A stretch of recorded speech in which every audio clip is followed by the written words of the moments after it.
I have the honor of introducing the Axosu Agelogbagan Agbovi I. I also have the honor of introducing Agelogbagan Agbovi.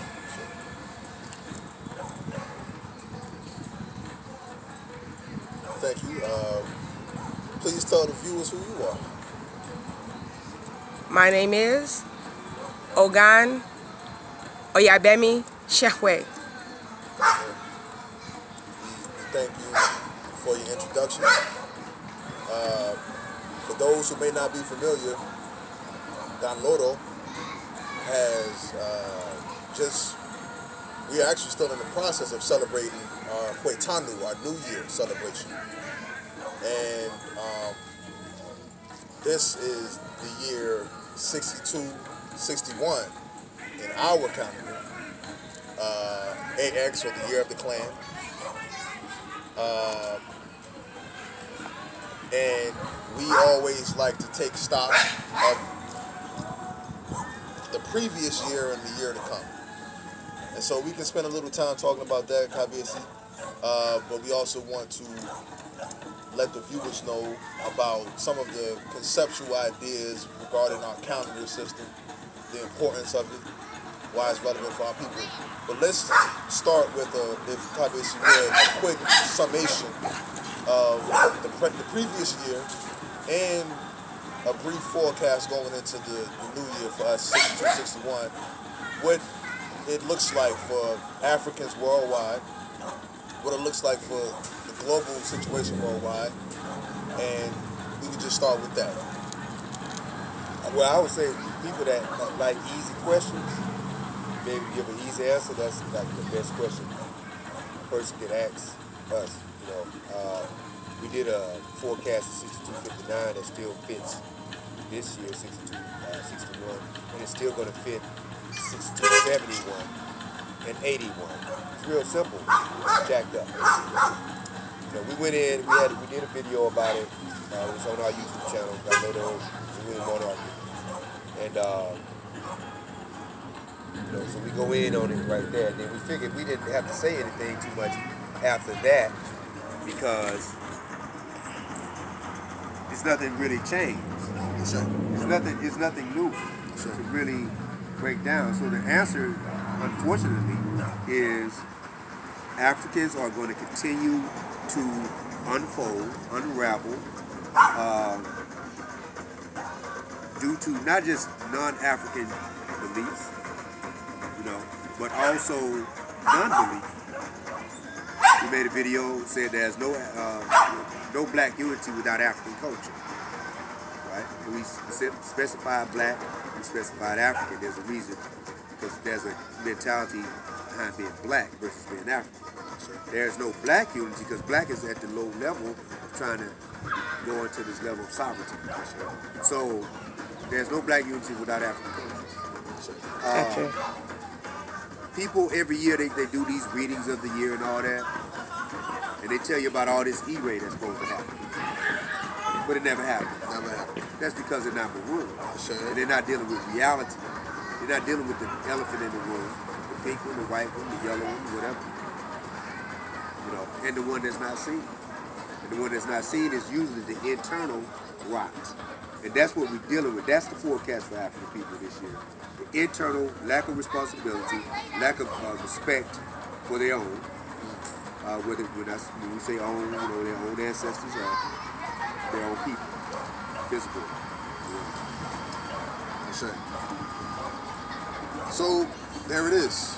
For all those who wonder about where we stand as a people, you've heard it from Aino. Look at the history. Sure. People may want to dispute it because they have a what they call a utopian type of view for African black people, as they call themselves. All we got to do is say, look, just look at the history. Not a lot of talk. Look at the history. When has this same wheel that y'all been using ever worked to move us down the road? Can anybody show me the progress? It doesn't exist. We talk about people like A lot of people got attracted to the Nation of Islam, right? And that worked for a second, you know, because they was on this black conscious thing. But we told people in the mid-90s, we said, it's only a matter of time before you succumb to your master, your foreign master. Because that ain't your religion. Don't be talking about, no, this is the black man's religion. Sure. Now look at the Nation of Islam. Exactly. Doing the bidding of the Arab. Sure. That's what John Henry, but see, John Henry Clark told us that. Right. John Henry Clark told us, but we didn't listen to that part. We wanted to slide that to the side. Sure. Let's look at the history. Well, with that being said, if we could transition a little bit into what we're doing, Sure. and because at Ganlodo we are solution oriented, so we not only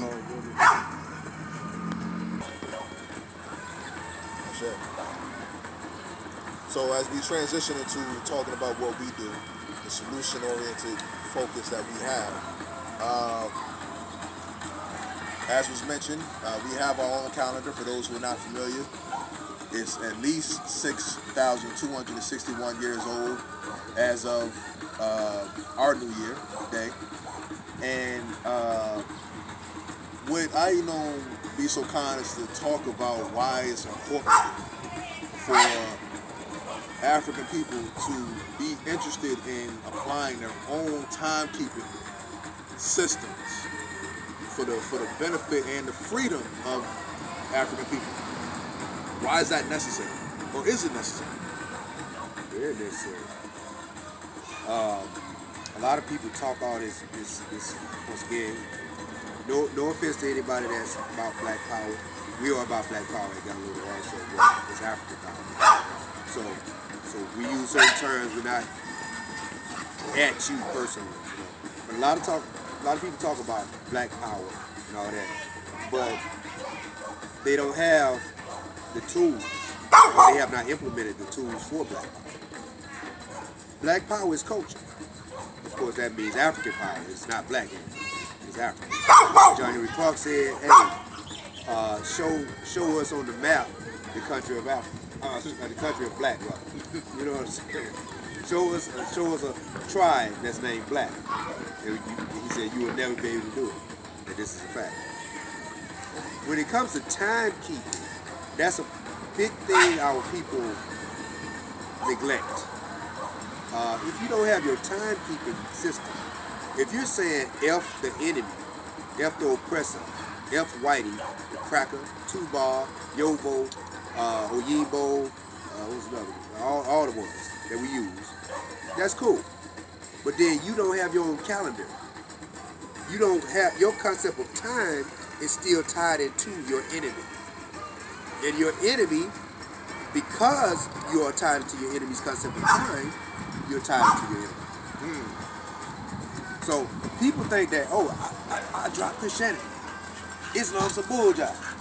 Man, F Judaism, all that, But you still say it's Monday. January 1st. It's January, your year started January 1st. At midnight. That's a problem. Now, let's talk about that. That's a good point. Because we got people in the Isheshe tradition that say they're doing readings of the year. December 31st. Right. And they reveal it January 1st. Based on the god Janus of the cracker, the Roman god Janus. The two-faced god, by the way. Two-faced.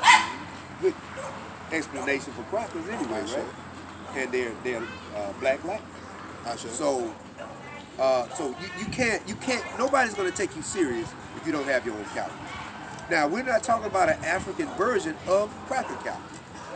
Don't rename January, don't rename February, December, August, or whatnot. Just give an African name to it.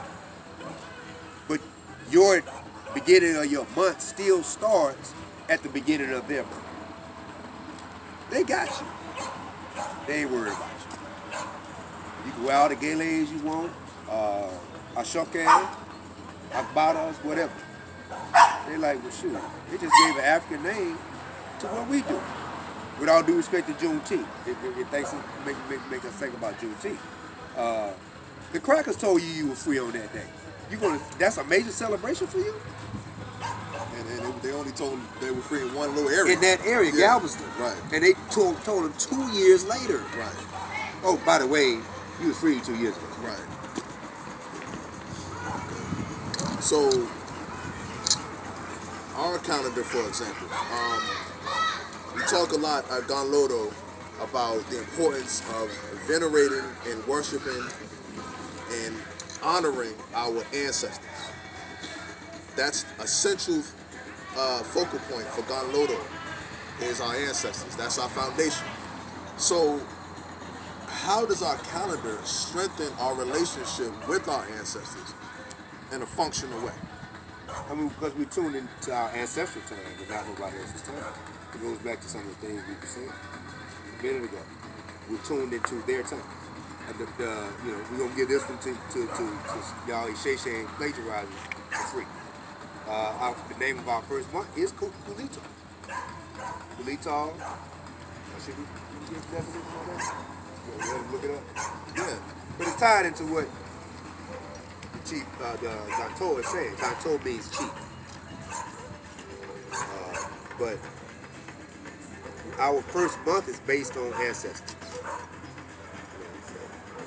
But we're tied it into their concept, the ancient concept of time, which is really independent of anything non-African. Period. We have a Monday part of our calendar, like a 7-day week part, totally independent of the Yovo. And then we have the sacred part, a sacred week, so to speak. We have our own months, not based on the Yovo. We don't translate into their language. You don't translate into January or February or August. Right. Hope we answer that question properly. If not, well, based on that, then it stands to reason that it is impossible for African people to be successful. And when I say African, I mean no matter where you're born on the planet. Right. Not just people born on the continent of Africa. I mean African people worldwide, all throughout the so-called diaspora. It's impossible then for us to be free and be successful without the fundamental understanding of timekeeping. Right. Well, and the question I would ask people that would disagree with that, whether they do it, in a way that they're trying to be stupid or they really want to know. Show us a time when we kept cracker time and was successful. Can't do it. Somebody show us a time when we were using their reference of time. We were successful. And we're not talking about momentary blips of success. We're not talking about little individuals, right, billionaires, right, whatever. Even billionaires, we got those over here. Right. We're talking a collective progression. Show us the last time when we used their religion, their culture, their concept of time, and were successful as a people. They can't do that. No. But we can show you a time when we use our time, our culture, our ways of government, non-republic, no democratic republic and stuff like that, and show you where we ruled. Mm-hmm. And then people were scared of us for hundreds of years. We can show you that. So we challenge anybody, show us a time when Islam even ruled it was in Africa, where it lasted to the point where it benefited African people. We can show you where it lasted to the point where I gotta serve my Arab master, and I'm gonna sell you into slavery because of it. That's it. It's true. So, when we talk about the recovery and the restoration, as people should know, our websites are restorationhealing.com and newafricanvoodoo.com. But African and New African Voodoo is spelled with a K, and Voodoo is spelled V-O-D-U-N. It's not voodoo, Vodou or any other variations. When we're talking about the original root African expression, we are talking about Vodun, V-O-D-U-N. So where did voodoo come from? Where did that term come? Well, it seems to be some made up term that happened when French individuals got their hands on that terminology and they corrupted it and turned it into voodoo. Exactly. And of course, we see lately, last 100 years or so, they've taken that concept in Hollywood and have really done a lot to attach that terminology with certain acts that people still to this day associate with the original Vodou when they have nothing to do. We were asked recently by somebody we know from Mobile, Alabama, where we're from, do we use human body parts in Vodou ritual? That's Hollywood. That's Hollywood. We don't use human body parts in nothing.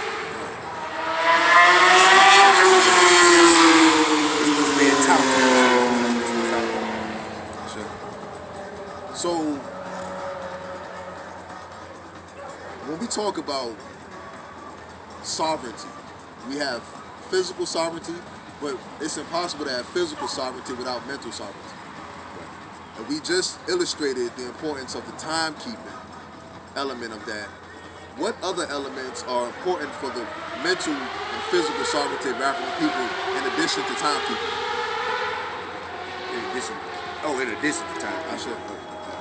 We're getting a little more complicated than what we heard it a different way. We're not going to tell you what we heard because you would ask that question. Then it'll get more complicated. Then we'll be out here doing part 17. True. Well, the person holding the camera, she has one major part of it down pat. That's the diet. So, diet, what you eat, how you dress. Now, a person could dress up a certain way and still be a fool. But if you keep it in your maroon circle, this person is a maroon, you know they're wearing this for a particular reason. It means something. It's not dress up. It's not Sunday church. Language. We call it Ede in Yoruba. We call it Be in Aja language. What else? The way we rear our children. The way we conduct our relationships. Many people that are in African traditions still have European relationships. That's it. And that could be a little something, people you work on over time to slowly get that poison out. But most of them, they cool with it. They think it's cool. They think they're good as long as they say they're African. And they put on some beads or something. But they really are a European. They have not divested themselves of European white supremacy. Or a black version of white supremacy. The carrier, the carrier of a disease. That's what black people are. They're the host of a parasite. The parasite goes on and lives through them. Right. So diet, the way we approach spirit. I say. To add on to the thing that you asked. Not being religious. Being cultural. There's a difference. Because that thing that they call religion is in culture. But we don't do religion. We don't even have a word for religion. We have words for the sacred. We have words for spirit. Ancestors, deities we deal with. But the answer to this question can just go on and on. And I know we can go back to it because I So get too far. Right. So right off the bat, for those who are not familiar, that sounds like Kabesi is describing in part the Quilombo paradigm in terms of the instructive nature of what it takes to really move us towards true sovereignty as an African people. And that book can be found at restorationhealing.com. It's Quilombo Paradigm. Look it up. Check it out.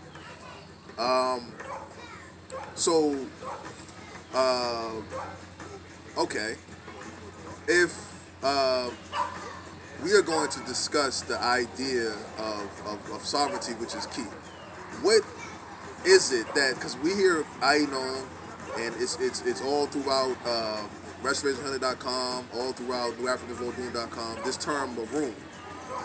What is it that differentiates a maroon from other people, in particular African people, but people in general, just for people who have never heard that term before, have no idea what that means?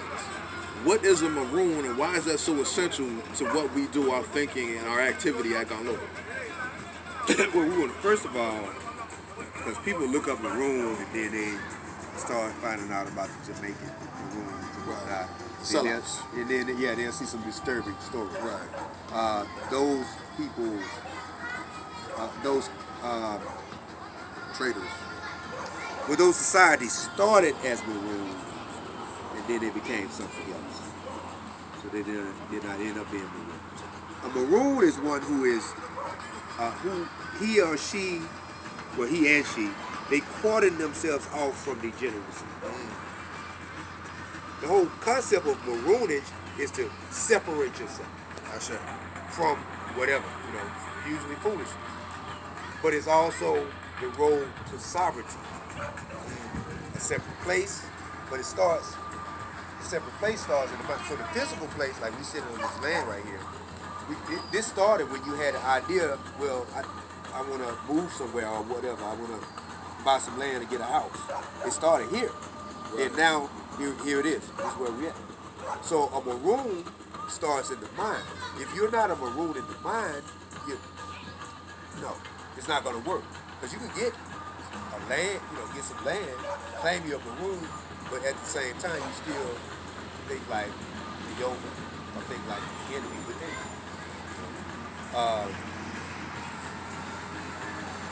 So the first thing is to separate mentally and then as much as possible physically. That's the maroon way. The maroon way is not, hey, everybody comes in. Everybody is welcome. That happened to the Black Panthers, and we see what happened with them.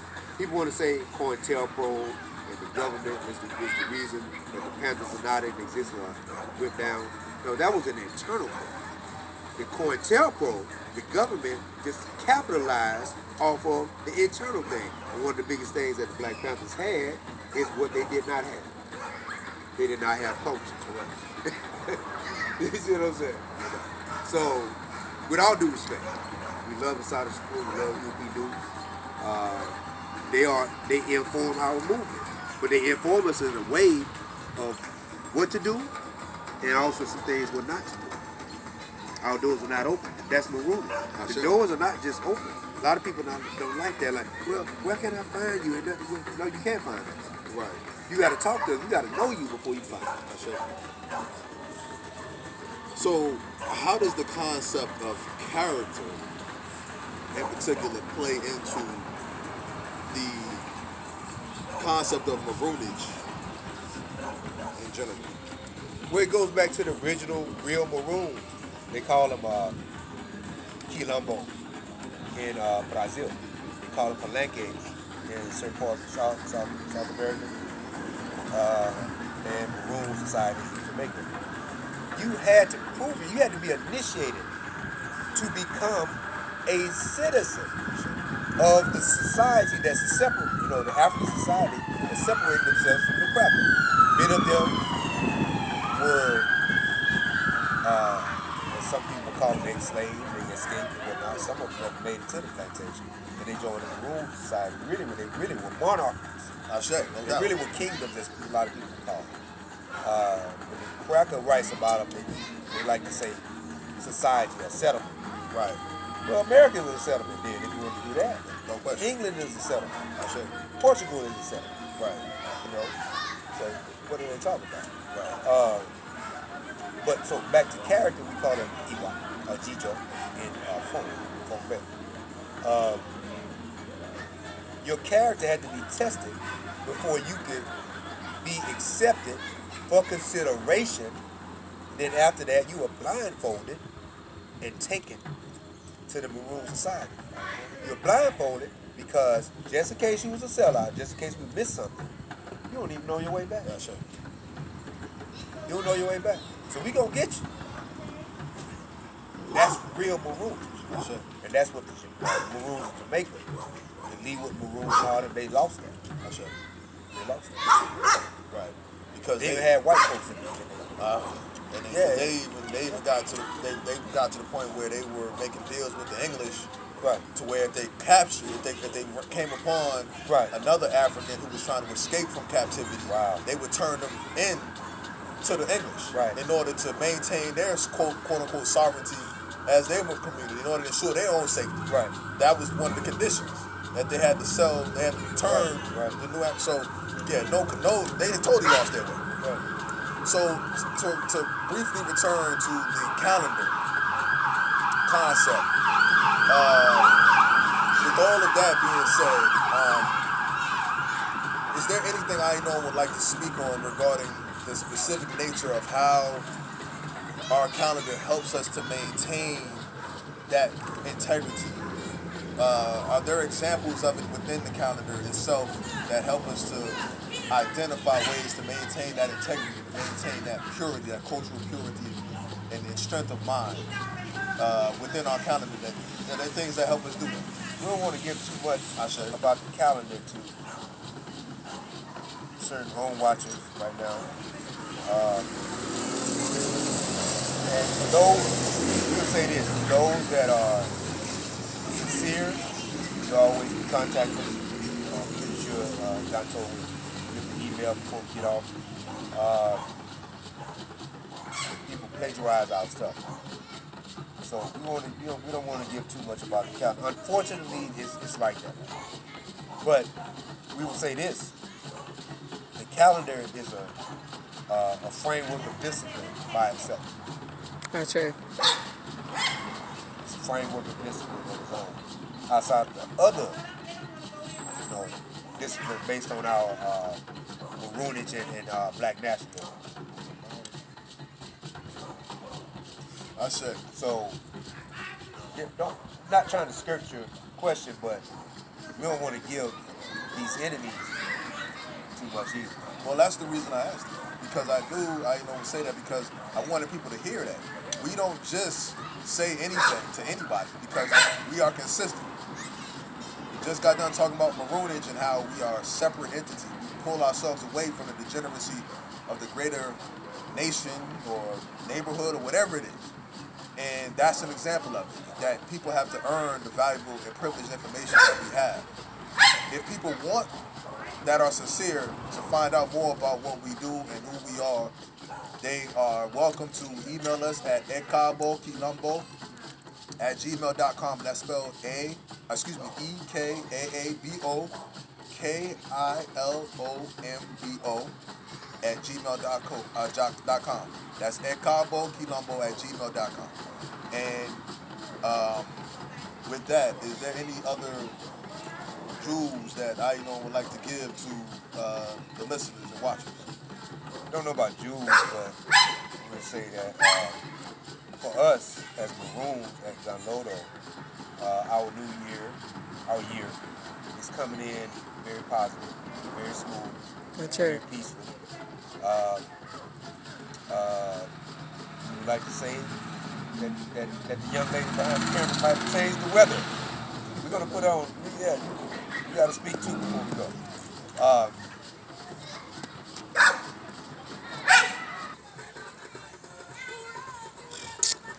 So at this time, I just wanted to share a little bit about the calendar and what it means to me.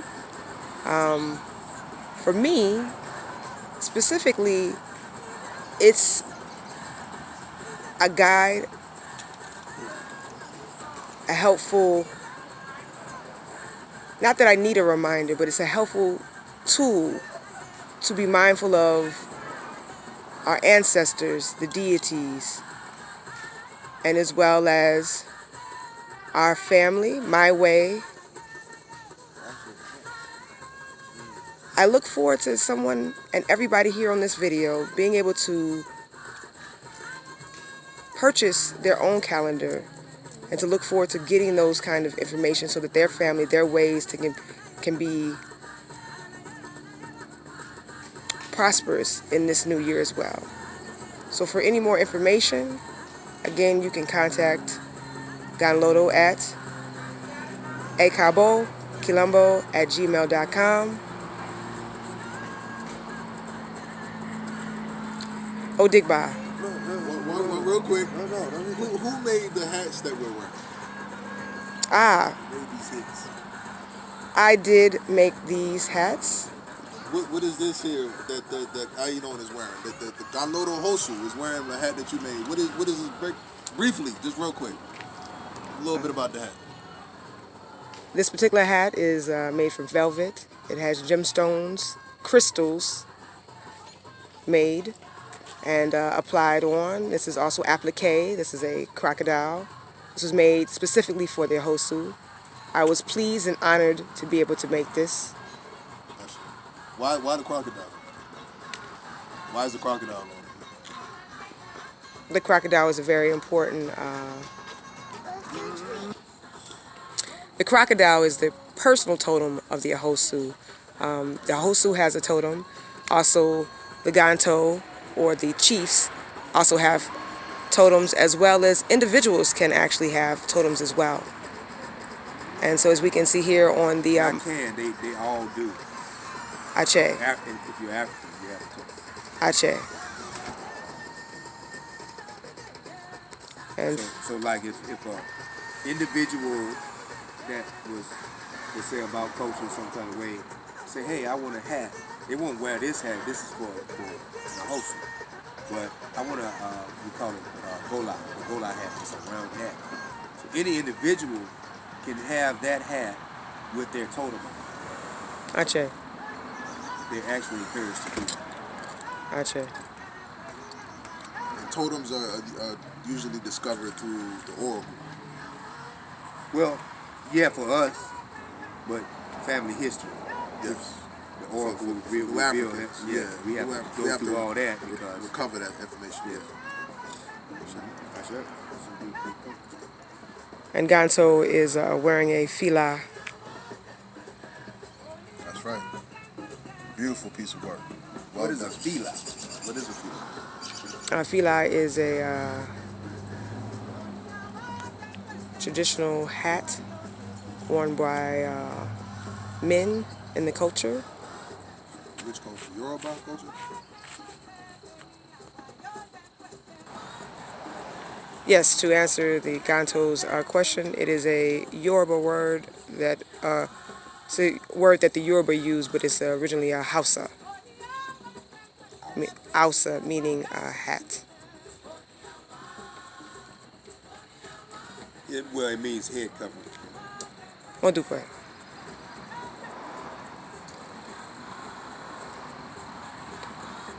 So at this time, we would like to say thank everybody for viewing this particular video. And hopefully there was something that was learned and can be taken from this video for your everyday usage and changing your life forever. This is a powerful time right now. Never forget that.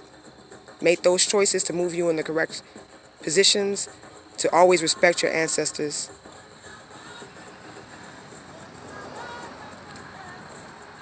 Odigba. Odigba. Odigba.